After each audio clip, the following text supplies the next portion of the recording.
엘리야 첫 번째, 세미한 하나님의 음성, 열왕기상 19장 9절에서 13절 봉독했습니다. 여러분은 하나님의 음성이나 임재를 강하게 느낀 적이 있으십니까? 하나님을 인격적으로 만나는 것은 우리의 영혼을 온통 바꾸어버리는 귀한 체험이지만 하나님은 영이시라 사람의 육신적인 감각이나 감각기관으로 인지하시는 분이 아닌데 어떻게 하면 하나님을 만날 수 혹은 음성을 들을 수 있을까요? 구약에는 하나님이 나타나는 장면이 자주 있죠. 오늘을 사는 우리에게는 아주 드문 일입니다. 그런데 오늘도 하나님이 우리에게 무엇인가 속삭이는 것 같은 음성을 들어본 사람들은 많이 있습니다.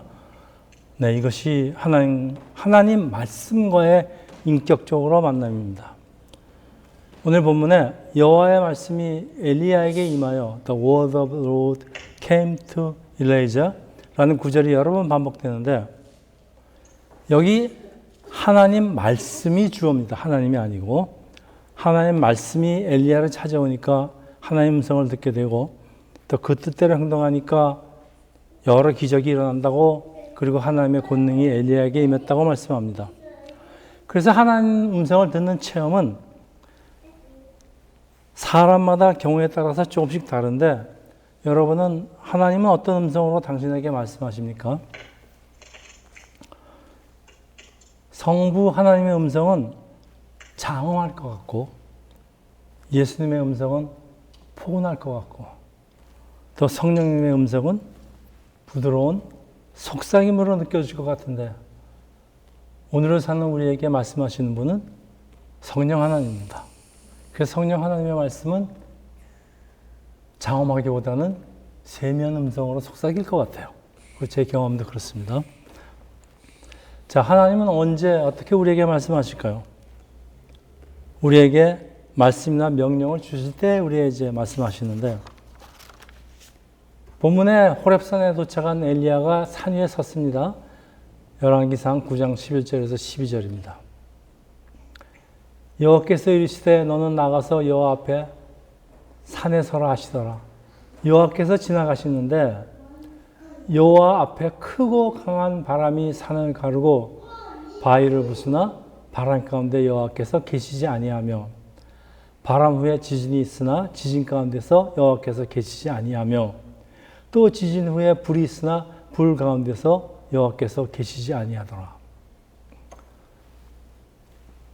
산을 쪽에는 이 강력한 바람은 홍해를 가르던 그 하나님의 바람을 연상케 하고 또 지진, 불 이런 거 모두 모세와 연관된 것들인데 똑같은 그 모세 하나님이 엘리야에게 임하지만은 그동안 모세나 엘리야가 경험한 그 웅장하고 거대한 하나님의 모습은 아닙니다. 엘리야는 능력의 선지자인데 초자연적으로 역사하시는 하나님을 경험하다가 죽지 않고 하늘로 올라간 그런 특별한 사람입니다. 그 누구보다도 하나님을 가깝게 체한 사람인데 그런데 왜 이번에는 다른 모습으로 나타나실까요? 사람들은 하나님이 강력하게 말씀하고 강하게 역사하는 것을 그런 기적들을 보고 믿으려는 경향이 있는데 하나님이 원하시는 것은 반드시 이런 것이 아니기 때문일까요? 특히 오늘을 사는 우리는 성령님의 음성을 듣습니다. 엘리야에게 항상 강하게 역사하시던 하나님은 이제는 강한 바람 속에도 그리고 하나님의 임재를 상징하는 지진 속에도 불 속에도 계시지 않습니다. 계시지 않다. 여호와께서 계시지 않다가 지금 3번 반복되고 있는데 성경에 똑같은 말씀이 3번 반복될 때는 아주 중요하다는 그런 뜻입니다. 그동안 엘리야는 강한 성령의 역사로 하나님의 임재를 알 수 있었지만은 지금 이런 곳에서는 더 이상 하나님을 발견할 수 없다고 본문은 강조합니다. 하나님의 현현이라는 건 나타나심입니다. 우리가 예상하는 모습이 아니라는 말씀이죠. 그런데 하나님은 왜 엘리야가 기대하는 모습으로 더 이상 나타나지 아니할까요? 너무 이적이나 혹은 감정에 의해서 신앙생활을 하지 말라는 말씀 아닐까요? 그동안 엘리야는 강한 이적에 너무 젖어 있던 건 아닐까요? 사람들은 하나님의 강한 능력을 보기를 원하죠. 그리고 믿으려고 그러지만은 엘리야에게 항상 강하게 역사하시던 하나님, 권능을 받고 여인의 아들을 살리고 그런 이제 하나님은 이제는 강한 이적성에 나타나지 않으십니다. 그러면은 우리는 언제 어떻게 하나님의 임재 혹은 음성을 들을 수가 있을까요? 오늘 본문 9장 12절 후반부예요. 불후에 세미한 소리가 있는지라. 여기 세미한 소리. 여기 번역이 다양합니다. 그래서 어떤 번역은 부드럽고 조용한 소리. 킹 제임스 버전은 a still small voice. NIV는 a gentle whisper. NRSV는 a sound of sheer silence. 모두 고요한 소리나 음성으로 번역이 되었지만은 이 언어가 디마마입니다. 시편 107편 29절 광풍을 고요하게 하사 물결도 잔잔하게 하사. 여기 사용된 단어들이 calm of wind, 고요, 잔잔, 바람이 불다 완전히 정지한 상태. 다시 말하면 소리가 완전히 정지한 상태를 말합니다. 그래서 어떤 성서학자는 이 세미한 소리를 침묵이라고 보기에는 소리에 가깝고 소리라고 보기에는 침묵에 가까운, 침묵도 아니고 소리도 아니고 잘못하면 감지하지 못할 수 있는 어떤 그런 것들, 언어로는 쉽게 표현할 수 없는 어떤 성스러운 기능이라고 표현합니다. 그러니까 이 세미한 소리는 감지하기가 쉽지 않기 때문에 우리가 잘 들어야 된다, 그런 말씀 같아요. 여기 세미한 소리의 원어가 콜 디마마는 이 원어의 뜻이, 여러분, 신이 돌을 쪼개는 소리랍니다. 무슨 소리가 날까요? 신이 돌을 쪼갤 적에. 이 돌은 또 무엇을 말하는 것일까요? 우리 오늘 찬송 같이 했죠? 단단한 돌 같은 내 마음을 어루만지사. 돌이라는 건 우리 단단하게 굳어버린 우리의 마음을 얘기합니다. 그러니까 우리 마음이 단단하게 굳어 있으면은 천둥이 치든 지진이 치든 세미한 소리를 치든 못 알아듣는 건 마찬가지. 그러니까 너무 이성이나 감정에 치우치 말고 우리 마음속에 속삭이는 음성을 들으라는 그런 말씀 같아요. 여기 중요한 사실은 그동안 엘리야가 경험을 했던 그 강한 현상 후에 찾아오는 정막 속에 하나님이 계신다는 말씀이에요. 그래서 엘리야가 하나님을 발견하는 곳은 뭐 지진, 불 이런 데가 아니고요. 모든 그 광풍이 지난 absolute stillness입니다. 아주 조용한 상태. 그게 세미한 소리로 찾아오시는 하나님입니다. 이런 정막 속에서 엘리야는 하나님이 돌을 쪼개는 소리를 듣고 하나님이 자기 단단한 마음을, 지금 엘리야가 얼마나 상심한 단단한 마음입니까?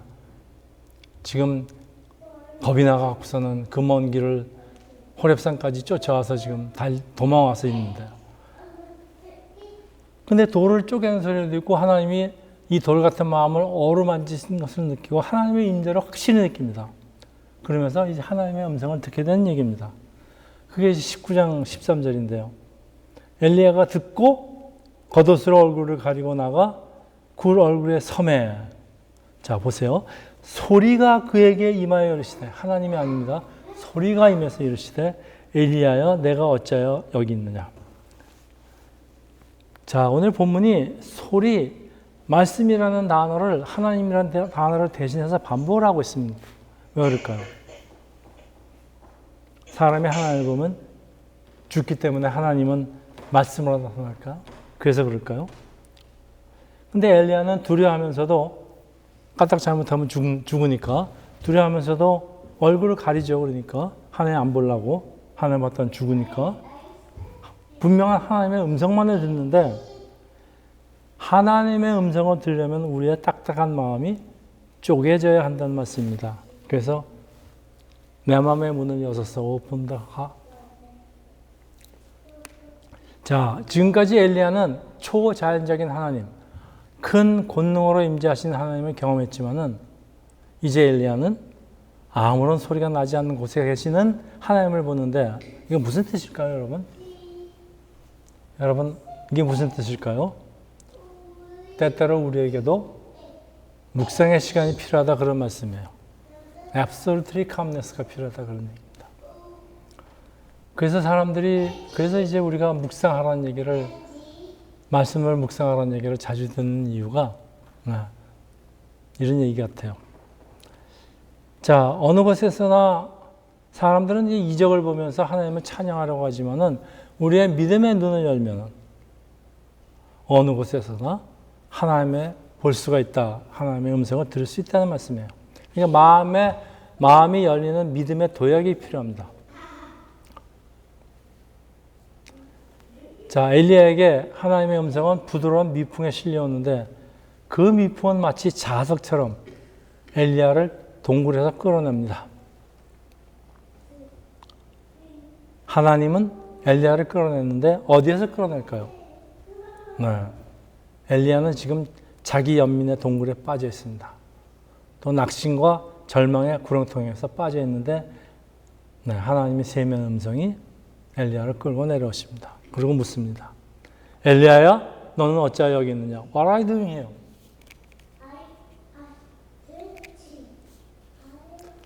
자, 엘리야에게 다음 할 일을 지시한 하나님의 음성입니다. 너 지금 뭐 하고 있는 거야? 할 일 안 하고. 할 일이 뭘까요? 아직 많이 남아 있습니다. 이 아람과 이스라엘에게 새로운 왕을 세우는 일도 남아 있고, 그리고 엘리야의 다음을 이어갈 선지자 엘리사를 세우는 아주 중요한 일입니다. 그런데 엘리야가 만일 이런 세미한 소리를 구별하지 못한다면은 아무리 하나님께서 말씀을 하신다고 해도 하나님의 뜻을 결코 알 수 없다는 것을 오늘 본문은 말하고 있어요. 여러분, 교회에 계속 출석을 하지만은 하나님의 세미한 음성을 듣지 못한다면은 하나님의 말씀을 전혀 듣지 못하고 삽니다. 자기 주장만 하면서 살게 됩니다. 얼마나 많은 사람들이 지금 그러고 교회를 다니고 있습니까? 왜 기독교가 점점 이렇게 이상해지고 있는 걸까요? 내 목소리가 너무 커서 그런 거 아닐까요? 자, 우리는 지금 바람, 불, 지진 같은 그 시끄러운 시대를 살아가고 있어요. 얼마나 시끄럽습니다. 이 세미한 하나님의 음성을 듣지 못하면은 하나님이 원하는 것과 반대 방향으로 달려가는데 그것도 전력을 향해서 달려갑니다. 그 결과가 좋을 수가 없어요. 우리 사도 바울의 예를 들면요. 사도 바울은 예수님의 제자들을 핍박하는 것이 하나님을 하는 것이라고 착각하고 힘을 다하여 하나님 일을 한다는 것이 힘을 다하여 예수님의 제자들을 박해하는 일입니다. 그 예수께서 말씀하십니다. 왜 나를 핍박하느냐? 자, 그런데 다메섹으로 가는 길에 예수를 만나 이 사도 바울의 육신의 눈은 잠시 멀지만은 그 대신 영의 눈이 열립니다. 그래 한 고백이 디모데전서 11장 1장 13절이에요. 내가 전에는 비방자요 박해자요 폭행자였으니 하나님 일을 한다고 하는 사도 바울이 내가 전에는 박해자요 폭행자였다고 고백하고 있습니다. 여러분, 우리도 이러지 말라는 법이 어디 있어요? 교회를 아무리 다녀도 소용이 없습니다, 여러분. 하나님의 음성을 듣지 못하면 엉뚱한 짓 하고 있습니다. 우리가 하나님 뜻을 올바로 알기 위해서는 하나님을 인격적으로 만나고 하나님의 음성을 들어야 하는데 어떻게 하면은 하나님의 음성을 들을 수가, 다시 말하자면 하나님을 만날 수가 있을까요? 예수께서 마태복음에 힌트를 주십니다. 마태복음 5장 8절 마음이 청결한 자는 복이 있나니 그들이 하나님의 볼 것이며. 여러분은 여러분 마음이 청결하다고 생각하십니까? 하나님을 보려면 내 마음이 먼저 청결해야 된답니다. 마음이 청결하지 않으면 강한 바람이나 지진이나 불같이 하나님이 임한다고 해도 소용이 없어요. 하나님의 음성을 들을 수가 없습니다. 내 마음이 너무 복잡해요. 내 머리에 너무 생각이 많아요.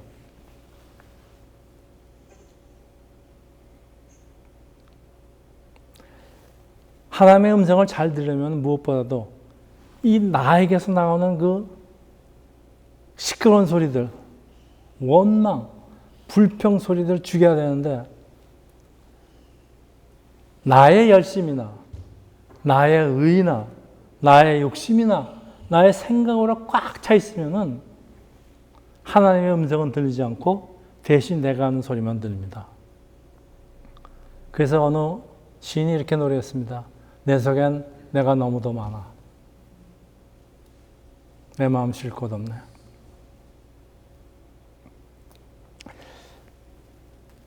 따라서 하나님의 뜻을 분별하는 것은 하나님 앞에 완전히 무릎을 꿇지 않고서는 불가능한 일입니다.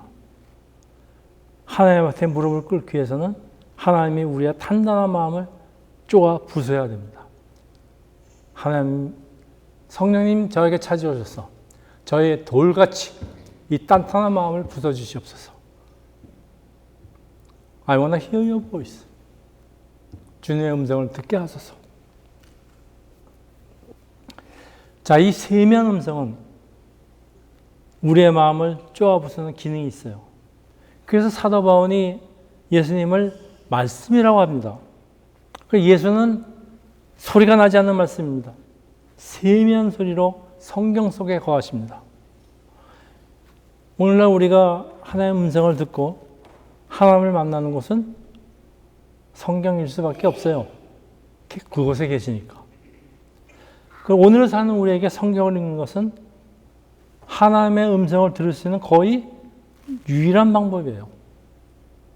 하나님은 성경을 주신 후에는 특별한 계시를 저에게 자주 하지 않으십니다. 그래서 하나님의 특별 계시인 성경은 소리가 없는 세미한 소리, 하나님의 음성입니다. 우리가 세미한 하나님의 말씀을 지속적으로 읽고 외우고 묵상할 때 어떤 일이 일어날까요? 하나님의 세미한 음성은 처음에 한두 방울로서는 아무리 바위에 떨어져도 바위에 흔적도 남기지 않지만요, 바위에 계속적으로 떨어진다면 언젠가는 그 단단한 바위에 구멍을 만들고 이 세미한 말씀들은 내 마음을 쪼개고 그 말씀을 통하여 하나님을 체험하게 됩니다. 여러분, 우리가 왜 성경을 읽어야 되는지, 성경을 지속적으로 읽어야 되는 이유입니다. 자, 이제 말씀을 정리하겠는데요. 저와 백 목사는 이제 같이 목회를 하고 있지만은 신앙의 배경은 완전히 다른 곳에서 시작한다는 거 여러분 아시죠? 백 목사는 글쎄요, 순복음교회 스타일인 교회 전도사로서 오래 일을 했고, 반면 저는 아주 전형적이고 조용한 분위기의 감리교, 장로교에서 신앙생활을 하던 사람이라 서로 잘 맞을까 하는 그런 우려가 사실 있었습니다.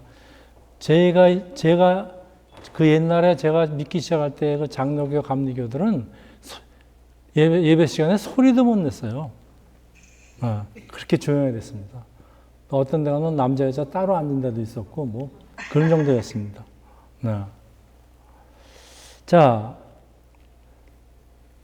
매일 새벽 기도도 하고, 금요 철학 기도 하던 백 목사, 금요일 밤에 철학 기도 하는데 소리 안 지르고 철학 기도 합니까?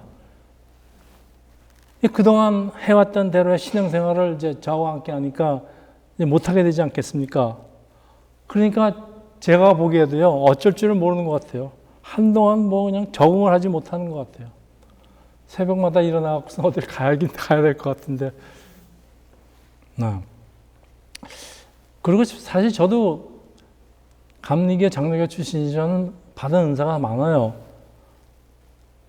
그래서 이제 백 목사를 따라서 백 목사 스타일 예배에 참석을 하게 되는데, 가자 그러니까 저 역시 아주 적응하기 어려운 걸 발견합니다. 예배 시작부터 큰 소리로 주여 주여 3번 소리 지르래요. 그래서 저 그때 그런 생각을 했어요. 혹시 하나님이 이런 거 보시면 뭐라고 할까? 우리 찬원은 뭐라고 할까요? 나 여기 없다. 하나님은 우리의 생각까지 감찰하신다 그러는데요. 우리의 세미한 목소리를 못 들으실 리가 없어요. 근데 왜 큰 소리로 죄송합니다. 큰 소리로 하나님을 부를까요? 왜 그럴까요? 좀 생각을 해봤어요. 저분들이 왜 저러나? 혹시 하나님이 나에게서 너무 멀리 떨어진 분이라 내가 소리 지르면 하나님이 나한테 가깝게 오지 와주시지 않을까? 혹은 나 자신에 있는 하나님에 대한 사랑이나 그 격한 감정을 나타내는 걸 이렇게 큰 소리를 하는 거 아닐까 생각이 들었어요. 근데 사실 예배 드리는 거는 그 스타일이 각 교단마다 조금씩 다릅니다. 그래서 제가 다른 교단의 제가 느끼기엔 요란합니다. 요란한 예배 스타일을 비난하려는 것이 아니고, 때로는 내 입을 닫고 하나님의 세미한 말씀을 듣는 것도 굉장히 중요한 그런 말씀을 드리려고 합니다. 열정적인 기도와 찬양으로 하나님께 마음을 드리는 거 중요하죠. 또 하나님이 나에게 하는 말씀을 듣는 것은 더 중요합니다. 우리 하나님의 말씀을 듣는 게 더 중요하지 내가 말하는 것보다도. 하나님은 나의 인생의 중요한 순간에 간섭을 하고요. 어찌할 바를 알려주시기 때문에 하나님의 음성을 들어야 나의 삶의 올바른 결정을 내리는데 중요한 역할을 하기 때문에 그렇습니다. 하나님의 말씀을 안 듣고 내 고집대로 이거 저거 이렇게 할래요 저렇게 할래요. 그럼 자기 생각대로 하게 됩니다, 결국은. 그래서 이 세미한 말씀에는 사람을 바꾸는 놀라운 능력이 있어요. 왜냐하면 돌 같은 단단한 마음을 부수는 능력이 있기 때문에 그렇습니다. 여러분, 저도 성경 읽다가 성경에 틀린 거 찾으려고 읽다가 성경 속에서 세미한 소리로 계시는 예수님을 만나게 되고, 그리고 예수의 제자가 되었습니다. 그래서 이제 아침에 기도하는 중에 마음에 떠오르는 성경 구절로 다음 설교 기도응답도 받고, 또 다음 주에 선포할 말씀을 받기도 하는데 참 신기합니다. 그 어떤 말씀은 불같이, 지진같이, 바람과도 같이 나에게 다가오고, 또 어떤 때는 말씀이 아주 세미한 음성으로 속삭이듯이 다가옵니다.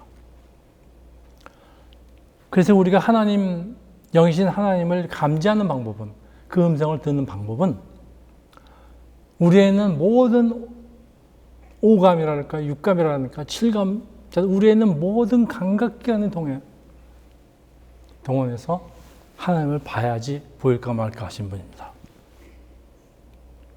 그리고 참 신기한 게 저의 삶의 방향을 결정하는 그 아주 결정적인 순간마다, 제가 목사가 되는 결정을 하는 순간마다, 또 비즈니스와 목사를 같이 하려는 그런 순간마다 음성이 들리는데 하나님의 음성이 아니고요, 제 제일 가까운 친구가 저한테 충원을 합니다.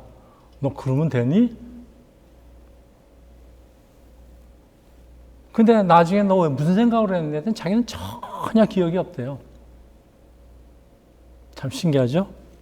그러면 걔는 그냥 하나님의 음성을 대신 전했다는 그런 얘기예요. 이 하나님의 우리한테 속삭이는 음성이 여러 가지 방법으로 온다는 얘기입니다. 그게 목사일 수도 있고, 여러분의 친구일 수도 있고, 아내일 수도 있고, 남편일 수도 있어요. 자, 그래서 하나님 역사는 이 하늘에서 내리는 불과 같은 초자연적인 역사로만 이루어지는 것이 아니고요, 이 세미한 하나님의 음성은 우리 마음을 쪼개고 우리의 삶을 바꿔버리는 능력이 있다는 것을 여러분 마음 깊이 간직하시기를 축원합니다. 기도하겠습니다. 할렐루야. 하나님 아버지, 때때로 하나님은 세미한 음성으로 우리에게 말씀하신데, 이 말씀을 듣기 위해서 우리는 마음속에 있는 시끄러운 것들을 다 죽이고 하나님의 세미한 음성을 듣는 세상교회 성도들 되기를 예수 이름으로 기도합니다. 아멘.